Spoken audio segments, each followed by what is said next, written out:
¿Cuál es el tema de estas palabras? El propósito del Señor con las palabras que vamos a leer nos van a enseñar a cómo combatir contra los enemigos de Dios. Dice la palabra del Señor, versículo 18, usted me sigue con su vista.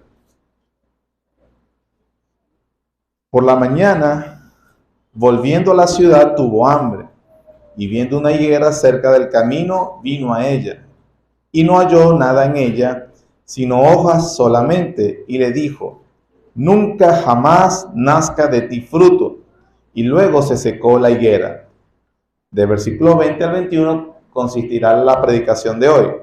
Viendo esto, los discípulos decían maravillados: ¿cómo es que se secó enseguida la higuera? Respondiendo Jesús les dijo: de cierto os digo que si tuviereis fe y no dudareis, no solo haréis esto de la higuera, sino que si a este monte dijereis: quítate y échate en el mar, será hecho. Y todo lo que pidiereis en oración, creyendo, lo recibiréis. Oremos.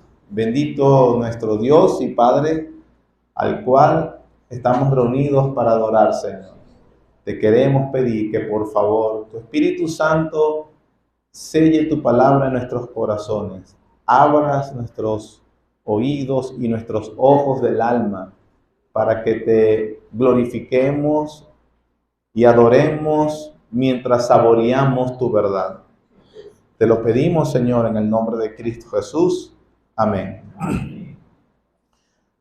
Cuando nuestro Señor Jesucristo comenzó su ministerio aquí en la tierra, Él anunció que el reino de Dios, anunciado en el Antiguo Testamento y tan esperado por sus discípulos, estaba inaugurándose. Ese reino, ¿verdad?, se inauguró de una forma muy diferente a lo que los hombres esperan. Cuando hablan de la conquista de un reino, se espera una batalla militar con armas, pero vemos que el Señor Jesucristo obviamente no utilizó esa forma, sino que la conquista del reino de los cielos se iba a llevar a cabo, o se lleva a cabo, a través de la predicación poderosa del Evangelio. Esa conquista del reino de los cielos es una conquista espiritual del corazón. Luego que el Señor murió y resucitó, nos enseña en la Biblia que Él está entronado a la diestra de Dios y estableció una institución, un organismo, para que llevara a cabo la expansión del reino de los cielos. ¿Cuál es esa institución? La iglesia, obviamente. Entonces vemos o entendemos que la iglesia es el organismo, la institución de Dios que lleva a cabo los planes y los propósitos de Dios, ¿sí? El poder espiritual del reino de los cielos se manifiesta a través entonces de la organización o la institución que estableció el Señor Jesucristo y a través de ella se lleva a cabo en la tierra. ¿Estamos claros hasta ahí? Perfecto. Los creyentes entonces somos aquellos que a través de la expansión o de la predicación del poderoso evangelio de Dios llevamos a cabo esa gran comisión. Así que la Biblia nos enseña que el avance del reino de Dios está garantizado hasta la segunda venida del Rey. Amén. Eso está garantizado. Sin embargo, eso es un punto. Sin embargo, mientras nosotros perseguimos ese objetivo, donde a través de la enseñanza poderosa del Evangelio, nosotros queremos ver la supremacía de Cristo en todas las esferas de la vida, la Biblia también nos enseña que encontraremos obstáculos para ese objetivo. Nos encontraremos con personas, instituciones u organizaciones que precisamente se van a oponer a que nosotros cumplamos eso. El Señor Jesús lo dijo en una de sus parábolas: el trigo y la cizaña cohabitarían hasta la segunda venida de Él. ¿Sí? Bueno, esos impedimentos que nos enseña la Escritura acerca del avance del reino de Dios, esos impedimentos espirituales, también son llevados a cabo por organizaciones e instituciones que en este caso llevan a cabo o serán llevadas por instituciones u organismos de Satanás. Si el poder del evangelio se lleva a cabo a través de una organización o institución, que es la iglesia, la oposición a ese evangelio también se lleva a cabo por Satanás a través de instituciones y organizaciones o personas que se oponen a ese propósito. Para los que son miembros de la iglesia, que tuvimos el año pasado completamente, vimos la serie de Apocalipsis, y esto ya debería ser muy claro, porque en ese libro se nos enseña cómo Satanás se opuso o se opone a la expansión del reino de los cielos. Por ejemplo, vimos que las iglesias a las que le escribió Juan en Apocalipsis sufrieron la persecución, sufrieron el rechazo a través de las organizaciones o los gremios comerciales. A los cristianos no se les permitió trabajar en su oficio por si ellos no cumplían con el prerequisito de adorar a la divinidad local. En algunas ciudades, la autoridad local, es decir, parte del imperio romano establecido en esa ciudad, estaba focalizado, inclusive persiguió, encarceló y mató a los cristianos que se rehusaran a darle adoración al emperador. ¿Sí se acuerdan de esa parte? Bueno, el punto es que ahí vemos, y en la historia de la iglesia se ha demostrado que Satanás lleva a cabo también sus propósitos, sus planes, sus deseos a través de personas, organizaciones o instituciones que cumplen lo que él desea. Esas instituciones u organizaciones son públicas o privadas. ¿Estamos aquí? Ahora, ¿todo eso por qué? Porque a través de este versículo, los versículos que leímos, vamos a aprender a cómo combatir esas instituciones y organizaciones. Eso es lo que nos va a enseñar el Señor Jesús. ¿Qué vamos a aprender? El Señor nos va a enseñar a orar por la destrucción del reinado de Satanás que se manifiesta en esas organizaciones o instituciones o personas públicas o privadas, y a celebrar cuando el Señor ejecute su juicio. Esa es la enseñanza de nuestro pasaje. Jesús nos está diciendo acá que ese deseo legítimo de los cristianos se llevará a cabo en primer lugar a través de la oración de su pueblo. Dios hará avanzar su reino, Él va a derrocar a sus enemigos, llenará la tierra de su conocimiento, empezando a través de la oración de su pueblo. Y esa es la enseñanza de este pasaje. Cuando en el versículo 20 los discípulos ven cómo se marchitó, se secó la higuera. Ahora sí, ya que tenemos el punto, vamos a sostenerlo, a explicarlo. El incidente que acabamos de leer es sobre la maldición de la higuera estéril. Nosotros vimos o entendimos la semana pasada que este incidente fue emblemático en cuanto a la pronunciación del juicio de Dios sobre el Israel nacional, y que ese juicio había comenzado, ¿sí? Eso lo vimos la semana pasada. La marchitez de la higuera era prueba positiva de que el juicio de Dios había llegado sobre esa nación, ya que Israel era un árbol infructuoso y por eso se llevó en ese momento la maldición de Dios. La historia, hermanos, nos enseña que esa ciudad fue destruida 35 años después de la pronunciación de las palabras del Señor Jesucristo. Incluso el día de hoy, recuerden que en el 70 después de Cristo, el general romano Tito entró con su ejército, destruyó la ciudad, quemó el templo de Jerusalén, y hoy, en el año 2023, si usted puede ver una foto de Jerusalén, usted no va a encontrar el templo, más bien va a haber una cúpula dorada. Esa cúpula dorada es la mezquita de Omar. Ahí hay en vez un emblema del reino de Dios, más bien va a encontrar un emblema hacia la conquista musulmana. Todo eso porque Israel llevó la maldición de Dios, del Señor Jesús, en ese momento. Ahora, con la higuera seca, esa maldición que el Señor pronunció, provocó una reacción en los discípulos. Los discípulos le preguntan al Señor Jesús, y dice la Biblia, ellos estaban maravillados de cómo se secó enseguida la higuera, lo que provocó una enseñanza del Señor sobre la oración que deben hacer sus discípulos contra sus enemigos.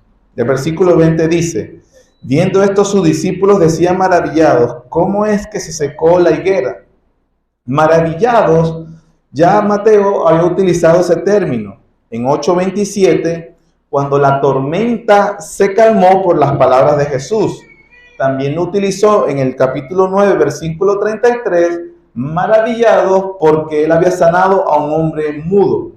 En este caso nos está enseñando que los discípulos se maravillaron por el juicio del Señor.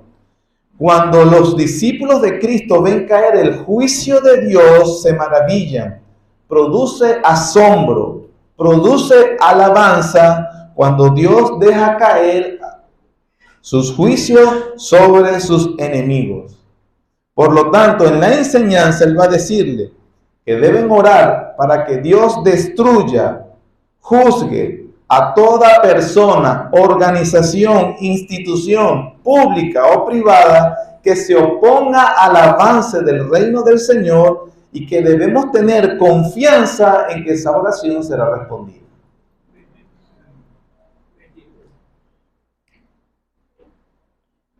¿Cómo podemos entender eso? Cuando el Señor dice entonces, respondiendo Jesús, versículo 21, les dijo, cuando ellos dicen, están maravillados de la sequedad de la higuera, el Señor responde, de cierto os digo, que si tuviereis fe y no dudareis, no solo haréis esto de la higuera. ¿Qué hizo el Señor con la higuera? Pronunció una maldición. Un juicio, pidió el juicio de Dios sobre la higuera. Entonces el Señor está diciendo, si tuvieran fe, no solo van a poder ver y hacer esto que acabo de hacer, pronunciar una maldición sobre la higuera, sino que si a este monte dijereis, quítate y échate en el mar, será hecho. Y todo lo que pidiereis en oración creyendo, lo recibiréis. Cuando el Señor Jesús dijo estas palabras acerca de la oración y sobre sus enemigos, debemos tener en cuenta que nuestro Señor está enseñando a sus discípulos y está enseñando de forma consistente con las escrituras del Antiguo Testamento, específicamente los Salmos. Los Salmos, hermanos, es el libro de oración inspirado por el Espíritu Santo. Los Salmos, ¿qué son? Es el libro de oración inspirada por el Espíritu Santo para que nosotros sepamos cómo orar a Dios. Entre las muchas enseñanzas que nos dan los Salmos, podemos encontrar varios salmos imprecatorios. ¿Qué es un salmo imprecatorio? Salmos que le piden a Dios el juicio de Dios sobre los enemigos de Dios. Así que al pueblo del pacto de Dios se le enseñaba a orar en la sinagoga, y estas oraciones incluían los salmos imprecatorios. Nuestro Señor Jesús aprendió, estudió, oró y enseñó esos salmos. Y aquí está haciéndolo nuevamente. Un ejemplo fue el que leímos al tener el culto, Salmo 140. Salmo 140. Vamos a ver que tiene básicamente el mismo esquema de las palabras del Señor Jesús.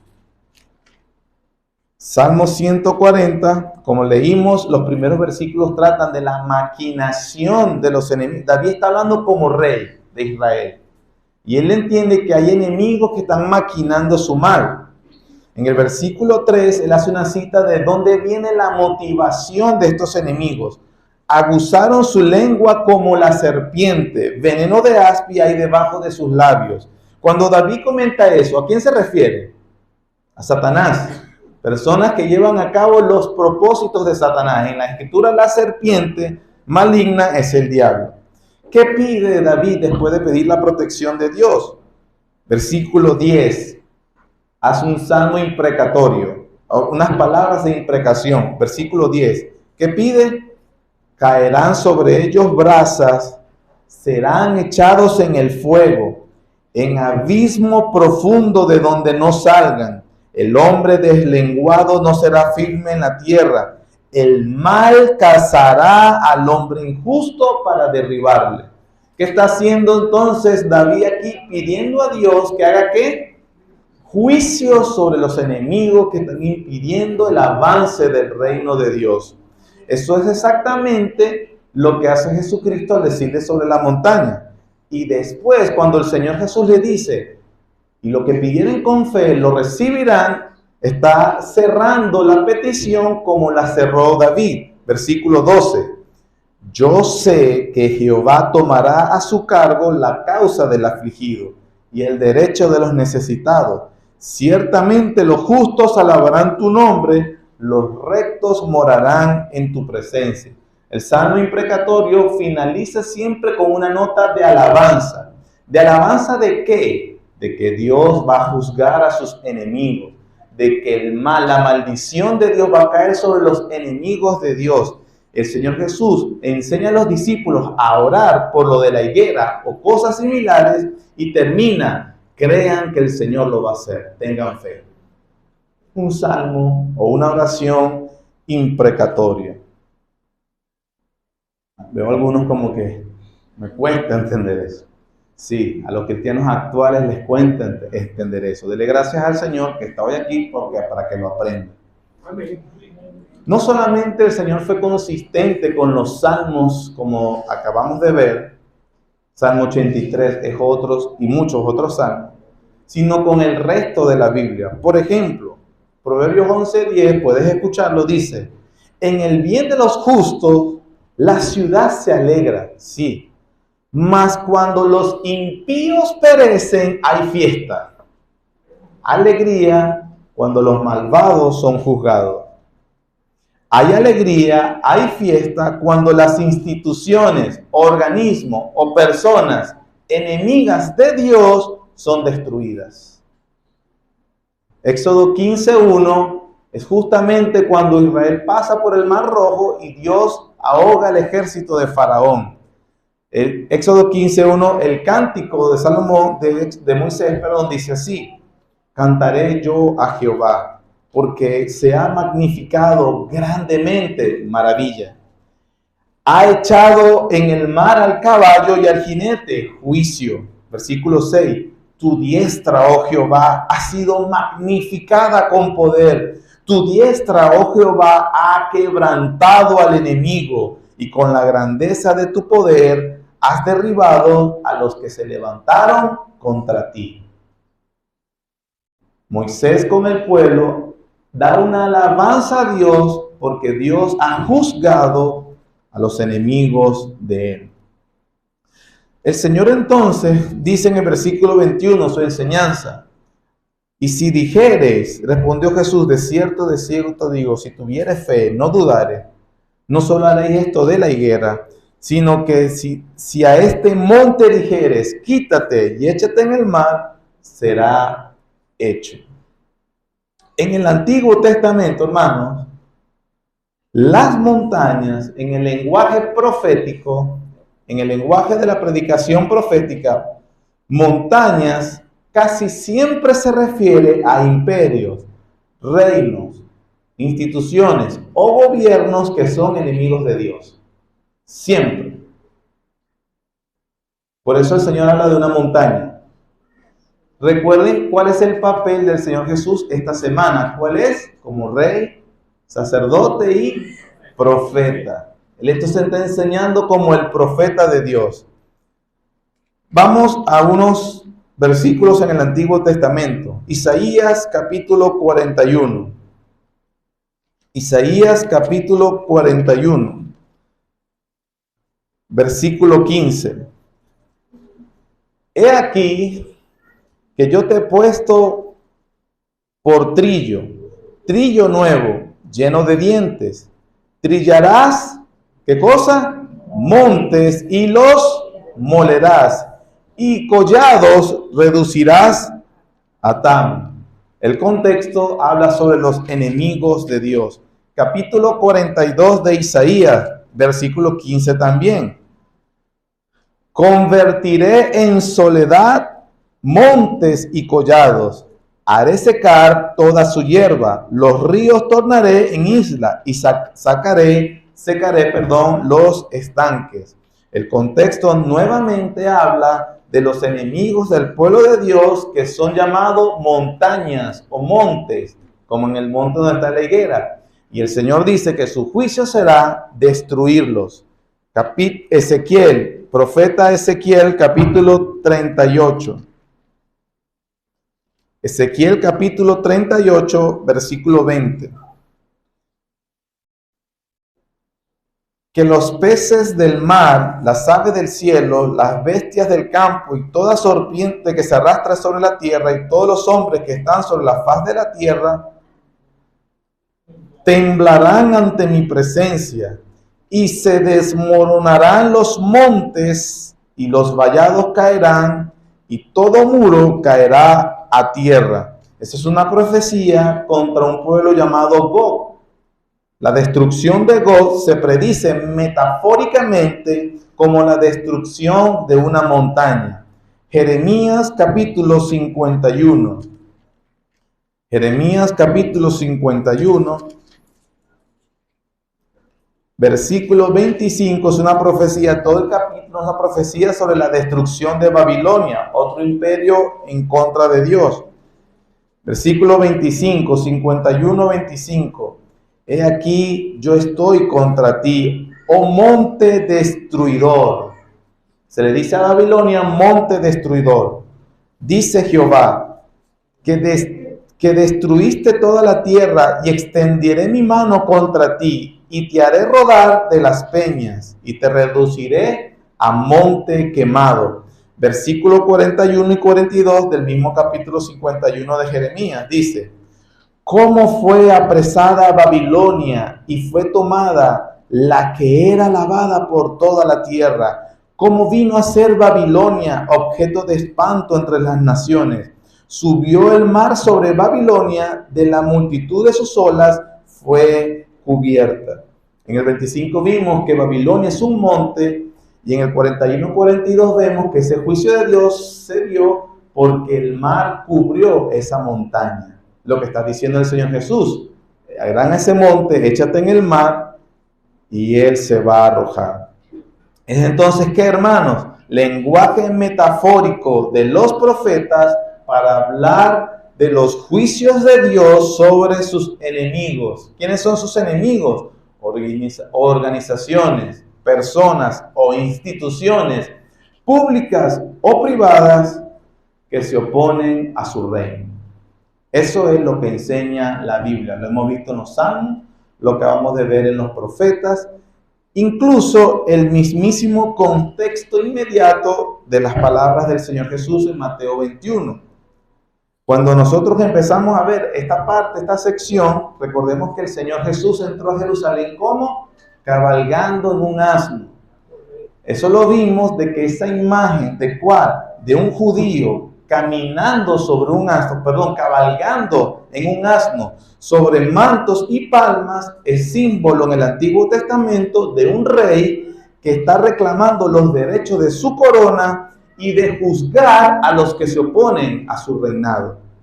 También vimos la semana siguiente que la purificación del templo es un símbolo ¿de qué? Del juicio de Dios sobre Israel. Después vimos que la maldición de la higuera es símbolo del juicio de Dios sobre Israel.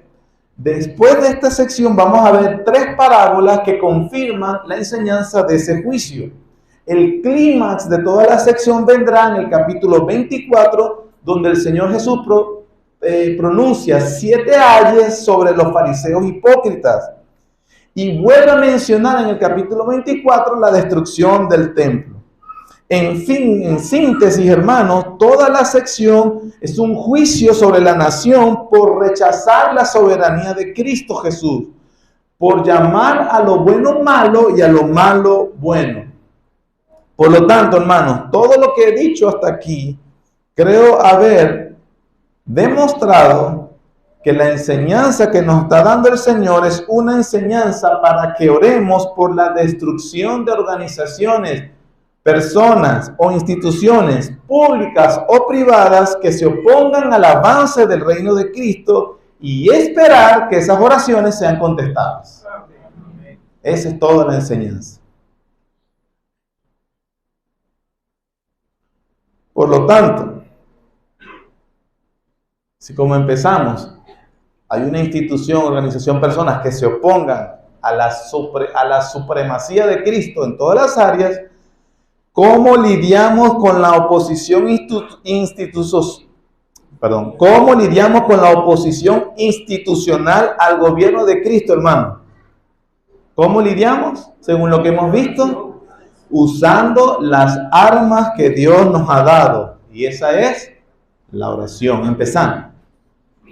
Porque las armas de nuestra milicia no son carnales, sino poderosas en Dios para la destrucción de fortaleza, derribando todo argumento y altivez que se levanta contra el conocimiento de Dios y llevando cautivo toda obediencia a Cristo, esperando a castigar toda desobediencia cuando vuestra obediencia sea perfecta. Vamos aplicando lo que el pastor nos enseñó esta mañana. Memorice las Escrituras. Esa es la enseñanza. Amén, hermano. Amén. Por lo tanto, no podemos usar mal. Miren la importancia de estudiar la palabra. Volvemos con la escuela dominical.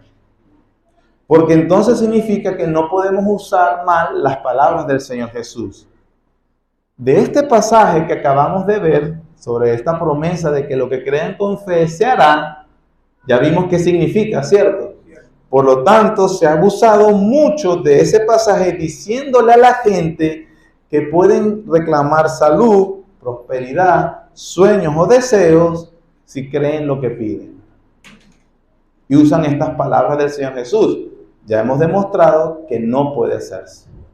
Lamentablemente, algunos no tienen mala intención, pero muestran su deficiencia en el entendimiento de las Escrituras, sobre todo del lado carismático o pentecostal. Pero lo que tenemos que ver con estas promesas del Señor Jesús, o esta promesa que se da, es que no es para reclamar prosperidad, riqueza ni bienestar. No es para que nosotros estemos cómodos en esta vida.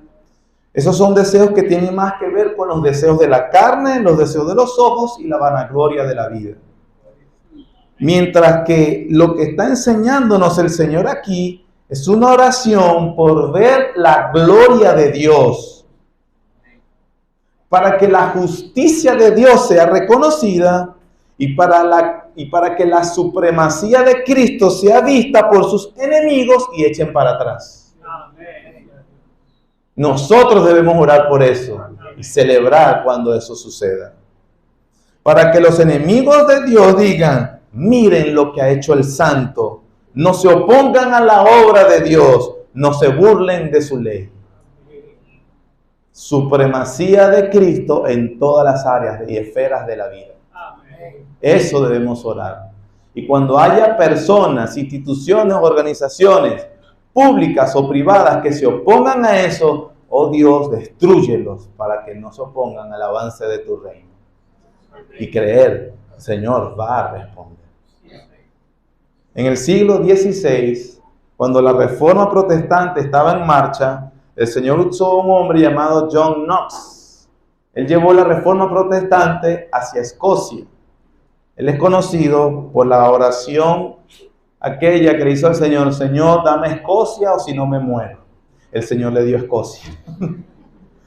Bueno, John Knox era discípulo de Cristo interesante de John Knox es que llevó la reforma protestante cuando en ese momento en el Imperio Británico estaba reinando María la Sangrienta.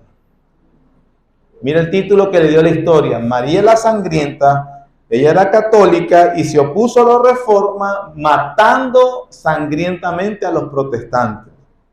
Se sabe de María la Sangrienta, dijo lo siguiente: temo más de las oraciones de John Knox que a todos los ejércitos reunidos de Europa. Los enemigos de Dios ven la justicia de Dios y tiemblan. Cuando vemos, por ejemplo, gobiernos o organizaciones o instituciones, como por ejemplo, se me ocurre ahorita el LGTBQ, la aberración esa que promueve confundir a los niños para decirles que pueden ser niñas en el cuerpo de un niño, o niño en el cuerpo de una niña, o un animal, o un cisgénero, un transgénero, y la barbaridad de definiciones que pueden ellos tener. Podemos pedir a Dios, Señor, destruye a tus enemigos. Y esperamos y nos gozaremos cuando suceda. Y lo demás así. Algunas aplicaciones y finalizamos. Hemos aprendido entonces que Jesús enseñó a su pueblo a orar por la destrucción de sus enemigos. Entonces, ¿qué debemos aprender? Número 1. No se trata de orar por venganza personal. No es, Señor, aniquila a estos vecinos que tienen bullas y me no me dejan dormir.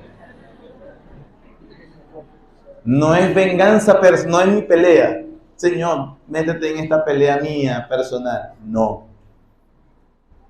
¿Qué nos está enseñando el Señor con estas oraciones? Cuando tenemos estas oraciones, debe gobernarnos el deseo de que Dios sea glorificada y su justicia vindicada. La oración imprecatoria, entonces, es una indignación que siente el creyente que ama a Dios, donde ve que su majestad ha sido burlada o insultada, para que la verdad de Dios sea establecida y los hombres teman al Santo. Algunos no podrán hacer esa oración porque ellos son los mismos que insultan la majestad de Dios. No temen, no respetan, no les importa. En la Escritura, hermanos, ninguno de los que hizo este tipo de oración imprecatoria oró por sí mismo. Siempre se lo entregó a los enemigos de Dios. Un ejemplo, uno de los mejores ejemplos es el rey David. Porque ustedes conocen que Saúl lo buscaba, David tuvo la oportunidad de ejecutarlo en una cueva y David no lo hizo por respetar la autoridad que tenía Saúl. En el Salmo 52, David se entera que Saúl mató a todos los sacerdotes de Nabot porque lo habían ayudado a él escapando. Mató a los siervos de Dios, legítimos siervos de Dios, por ayudar a David. Lea el Salmo 52 y vea qué pide David sobre Saúl. Pero no sobre venganza personal, sino por haber matado a los hombres de Dios. David pide, Señor, destrúyelo al malvado. Él pide destrucción sobre Saúl, inspirado por el Espíritu Santo.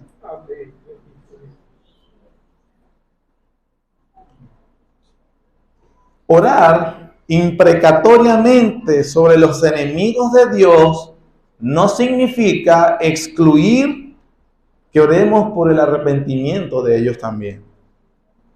El perdón de Dios viene a través de ¿qué, hermanos? El arrepentimiento. Pero si no hay arrepentimiento, no hay perdón de Dios. Por lo tanto, una manera legítima de orar es orar para que sean convertidos, porque Pablo dice, nosotros también éramos extraviados, enemigos de Dios, pero el Evangelio nos transformó. Debemos orar por la transformación de sus almas. Pero si eso no ocurre, y estos enemigos de Dios utilizan su poder, su fuerza, su influencia para obstaculizar el avance del reino de Dios, entonces podemos orar legítimamente. Recuérdense que el Señor dijo, donde no los reciban, sacudan el pie de sus polvos, será más tolerable el castigo para Sodoma que para ellos. Eso lo dijo el Señor Jesucristo.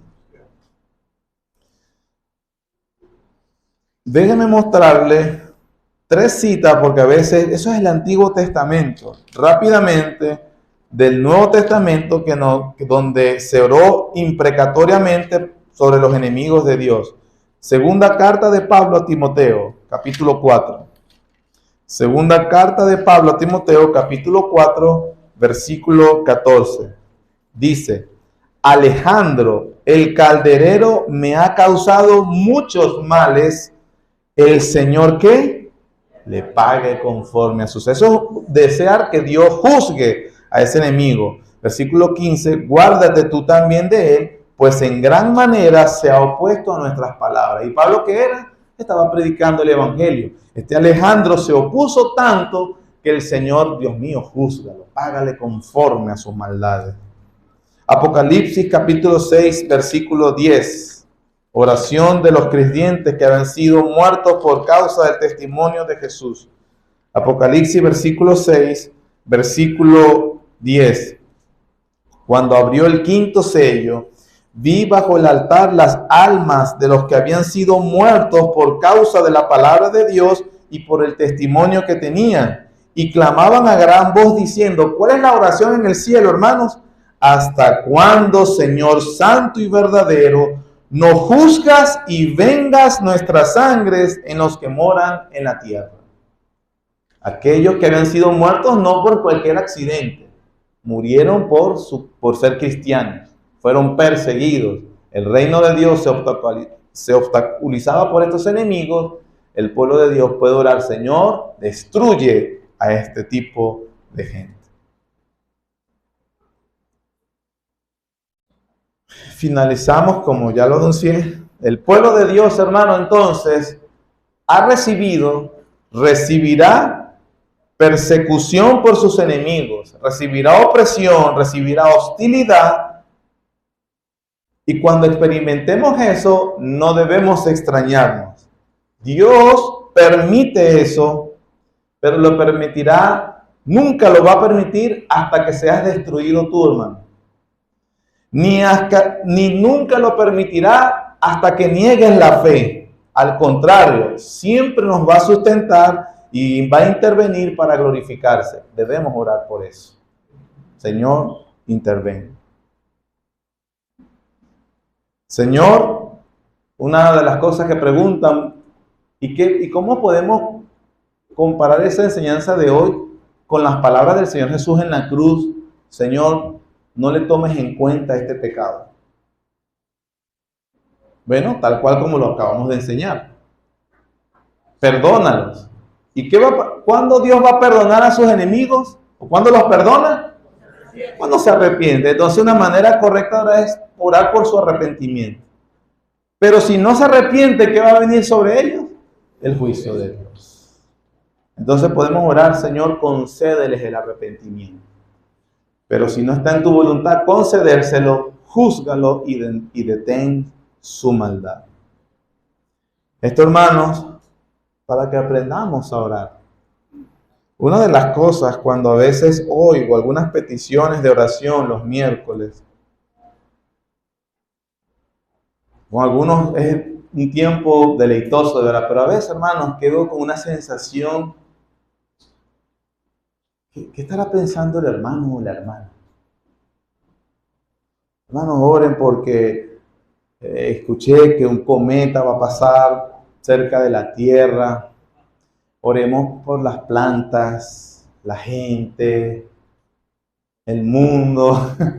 Dios mío, este hermano no pelea contra el pecado, no tiene problemas para entender la Biblia. Si es casado, es tan buen esposo que no necesita que oren por él. Si es casada, no tiene problema con los hijos, no tiene problema con las hijas, no tiene frustración porque no le alcanza el dinero. Entonces todo está bien, todo está bien, todo está bien. Oren porque un cometa va a pasar cerca. Hay una cosa de un absurdo a veces que, wow, bueno, necesito. ¿Cómo debemos aprender a orar? En este caso, Señor, estoy llevando, hermanos, en mi trabajo, donde vivo, en la iglesia, que los enemigos de Dios se oponen al avance del reino. Oremos para que sean convertidos, y si no, que el Señor los juzgue, los destruya. Y esperar que el Señor va a responder. Y nos gozaremos y nos alegraremos. Eso por lo menos con los que oran. Y hay unos que ni siquiera les importa orar. El Señor Jesús lleva a cabo sus gloriosos propósitos soberanos a través de la oración de su pueblo. Gracias, Señor, por tu bondad y misericordia. En esta oportunidad nos has enseñado a orar, Señor. Padre, te rogamos tu misericordia para que les concedas el arrepentimiento a las personas que gobiernan en las instituciones, organizaciones públicas o privadas y sean convertidos, Señor, de ser tus enemigos a ser parte de tu pueblo. Pero si en tu soberana voluntad, Señor, eso no está determinado, te rogamos que anules, obstruyas sus malévolos planes, Señor, para hacer caer a tu pueblo, para obstaculizar el avance de tu reino. Destruye tus enemigos, Señor. Haz que tu justicia corra en la tierra, para que tu pueblo maravillado y glorificado y asombrado te alabe, Señor. Porque tú amas la justicia y la rectitud. A ti, Señor, queremos pedirte eso. Señor, si hay alguien aquí en esta iglesia que por no haberse arrepentido es un enemigo tuyo, Señor, te rogamos por esa persona para que le concedas el arrepentimiento, para que abrace a Jesucristo como su Salvador y como su Señor, y entonces reciba de ti tu gracia salvadora, Señor. Que pueda esa persona correr desesperadamente a ti, Señor, porque de lo contrario recibirá tu juicio destruidor, como lo ha recibido tanta gente, como lo recibió Israel y como lo recibirán todos tus enemigos, Señor, para gloria y honra tuya. En el nombre de Cristo Jesús. Amén. Amén.